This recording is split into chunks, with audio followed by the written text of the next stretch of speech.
Hello, Steve89. Well, I finally watched the Janet Jackson documentary. It came out a while ago, I know, but I'm in Australia and it wasn't available at the time anywhere. It was on YouTube for a minute, but then it got deleted. I didn't get to see it. I thought, I'll just wait till it's released somewhere, and then I forgot all about it. And then I saw it was going to be on Channel 9 here in Australia, and I thought, yeah, I'll watch it. And then I discovered it was part two. I'm like, oh, for God's sake. So that means part one was on last week and I missed it and didn't know it was on. So I thought, well, fine, I'll save some data and I'll just watch this, and then I'll go and find part one and stream that after I watch part two. So I watched them in the opposite order, which is just maddening. But that's what I did. So,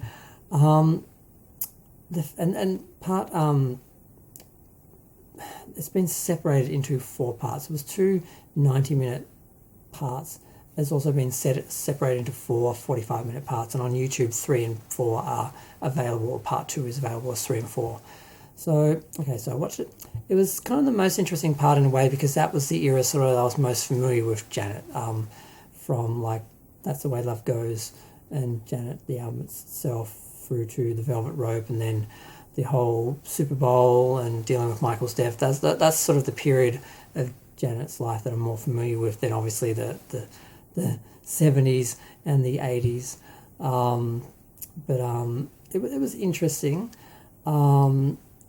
It was kind of sad to see that when they filmed Scream, the video, that the people seemed to be pitting them against each other, and that there was some competition between them, because as Michael went through, because Michael's career was strong right up until he started being accused of things by people who wanted money, and his career never really recovered.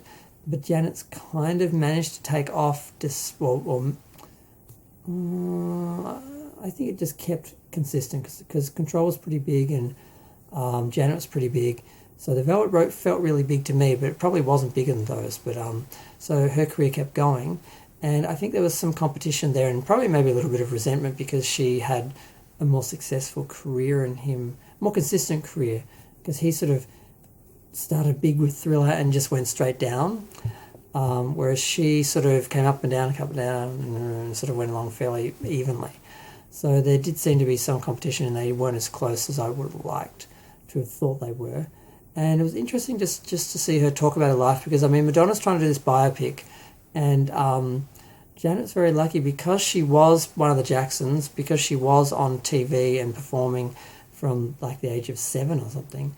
It's all video of that. And her husband, her second husband, Rene, he videoed a lot, basically 10 years of their life. So it's all documented. So it's very easy for her to just talk about her life and then show some clips about it. So she's able to sort of create the sort of definitive documentary of her life in a way. And it's really good. Now, the only thing I found curious was that she did kind of neglect to mention the last husband at all, Al Mann, or whatever his name was. Apparently, they got together around 2010, they got married 2012, and they split up around 2017 when she had the baby, citing cultural differences. So I guess she didn't want to raise the child the same way he did. I'm not exactly sure what religion he was or what the cultural differences were, but I was really surprised to realise she had a baby at 50. I knew she was older, but I didn't realise she was that old. And it was kind of interesting to see her mother be asked about it, and she was like, she didn't think she was having a child. I mean, when your daughter gets to 50 and doesn't have a child, you don't think they're going to have a child at 50. So I'm kind of happy for her that the last years of her life are going to be sort of taking care of this, grandchild that she wasn't really expecting to have at that point. So, and it was touching that she when she interviewed her mother about Michael, she said, "Can you talk about it? If you can't, that's fine." And she couldn't talk about it. It was too upsetting.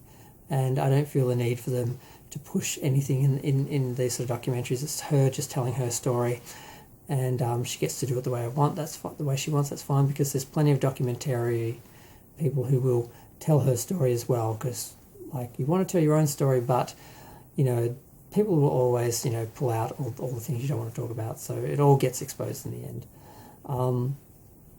But yeah, the coverage was fairly amazing. There was so much. I wish they'd spent a bit more time talking about the numbers and the sales and the achievements career-wise. It was very much more just her personal sort of story. They showed all that stuff, sort of all on the screen and in the background, but I would like to watch some more definitive documentaries about her life as well.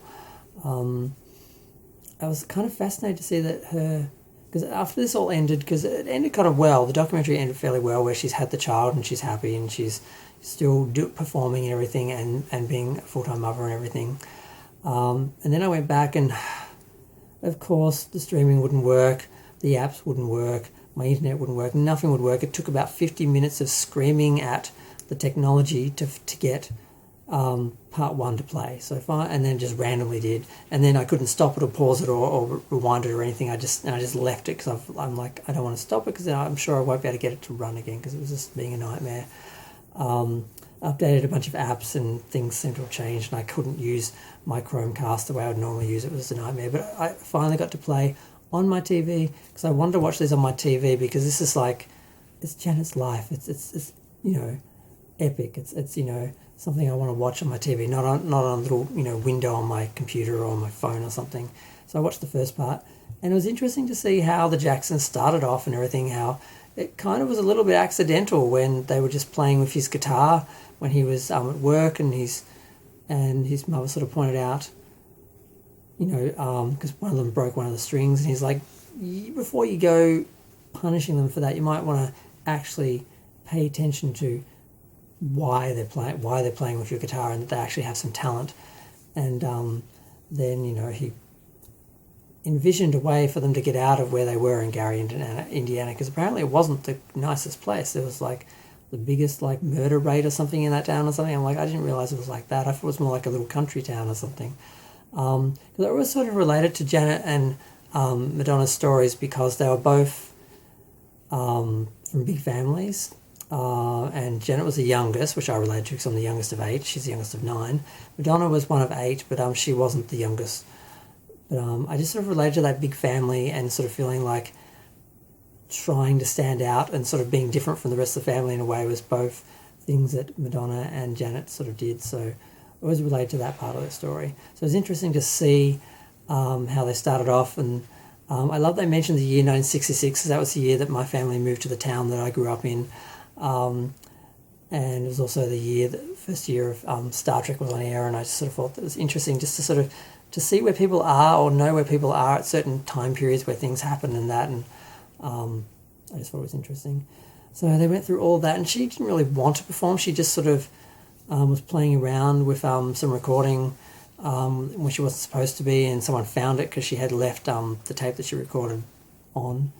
And then her dad just decided, you're not going to college, you're going to be a performer too. And it was like, that's just what she did.